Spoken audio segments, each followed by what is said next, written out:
Hi guys, for my multicultural book, I chose The Mighty Miss Malone by Christopher Paul Curtis. He is also the illustrator. The genre of this book is historical fiction. It is for 8th graders through 12th graders, and the publisher is Penguin Random House LLC, and the publishing date was January 10th, 2012. I'll be reading the first chapter, probably not all of it, but maybe half of it. The Mighty Miss Malone, Chapter 1. Journey to Wonderful. Once upon a time, if I could get away with it, that's how I'd begin every essay I write. Those are the 4 best words to use when you start telling about yourself, because anything that begins that was always finishes with another 4 words. They lived happily ever after. And that's a good ending for any story. I shut my dictionary and thesaurus and went back over my essay for the last time. The best teacher in the world, Mrs. Karen Needham, had given us an assignment to write about our families. I knew, just like always, she was going to love mine. She'd only asked for 2 pages, but this was our last essay for the year. So I wrote 6. Once upon a time, in Gary, Indiana, lived a family of 3 very special, very happy, and uniquely talented people. I am the 4th member of that family, and much too modest to include myself in such a grandiose description of their exalted number. But many people say I am of the same ilk, and for that I remain eternally grateful. My mother, Mrs. Margaret Peggy Sutton Malone, was born in Gary, Indiana. She is willowly and radiant and spell-blindly beautiful. She is also very intelligent. She has a great job for cleaning for the Cardsdale family. Yes, the Cardsdale family. The family whose patriarch is the president of Gary Citizens Bank. Her most endearing trait is that she is the glue holding this family together. Deza, I jumped and my pencil flew out of my hand. When I'm writing or reading a book, everything around me disappears. Father says it's because I've settled into what I'm doing, the same way my brother Jimmy does when he's singing. Jimmy, I told you not to sneak up on me like that when I'm writing. He handed me the pencil. I couldn't help it, sis. You were so far gone. What are you writing? My last essay for Mrs. Needham. You know, a lot of people are saying her not coming back to teach is the best thing that ever happened at Lincoln Woods School. James Malone, if I ever give one half of a hoot what a lot of other people are saying, you have my permission to slap me silly. Mrs. Needham is the best teacher in the world.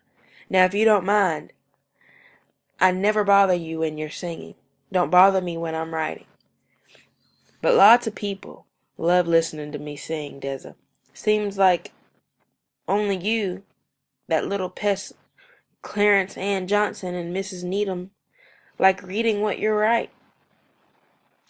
Jimmy is one of those people who can say something that might sound mean at first, but when he smiles and makes his eyebrows jump up and down, you can't help smiling.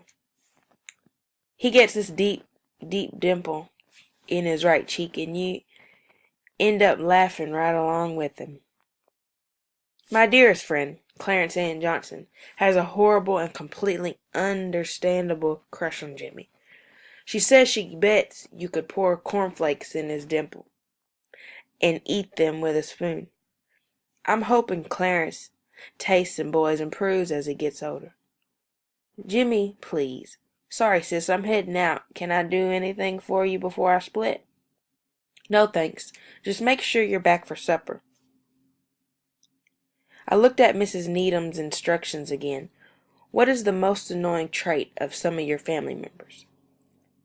That was easy to come up with for Father and Jimmy, but I couldn't think of a single annoying trait for Mother. I wrote, Mother's pet peeve is that she hates the way a lot of people are mean to Jimmy for no reason.